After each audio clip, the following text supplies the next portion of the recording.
তামিম খুব ভালো ছেলে, একজন খুব নামকরা ক্রিকেটার এবং বংশও ভালো, সব দিক থেকে ভালো এবং পড়াশুনো জানা ছেলে। ও যদি প্রেসিডেন্ট হয়, ওকে যদি ঠিকমতো করে আমরা চালিয়ে দিতে পারি, ও পারবে।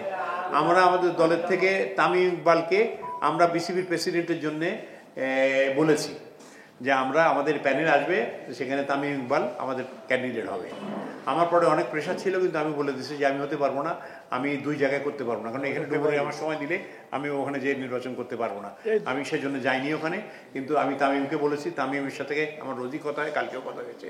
তামিম খুব ভালো ছেলে, একজন খুব নামকরা ক্রিকেটার এবং বংশও ভালো, সব দিক থেকে ভালো এবং পড়াশুনো জানা ছেলে। ও যদি প্রেসিডেন্ট হয়, ওকে যদি ঠিকমতো করে আমরা চালিয়ে দিতে পারি, ও পারবে। তো আজকে দেখলাম সকালে আমাকে পাঠিয়েছে আপনাদেরই এক সাংবাদিক ভাই যে বুলবুলও নাকি আমাদের সরকার থেকে নাকি বুলবুলকে চেষ্টা করতেছে করার জন্যে। তো এখন এখানেও তো পলিটিক্স ডুবে যাচ্ছে। এই পলিটিক্সের মধ্যে গেলে হবে না। আমি কিন্তু যখনই বিসিবিতে এসে প্রথম কথা বলেছিলাম যে দেশ no politics, I don't want any involvement. আবার ইমামডান আমি শুনতে চাই না, আমি সব এক। কেন আমরা তো সবাই আমাদের দেখতে হবে।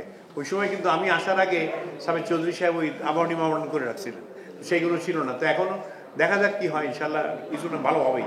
আর যদি তামিম হয়, তো আমি যে কাজ করতে পারছি তামিম দিয়ে আমি করাতে পারবো।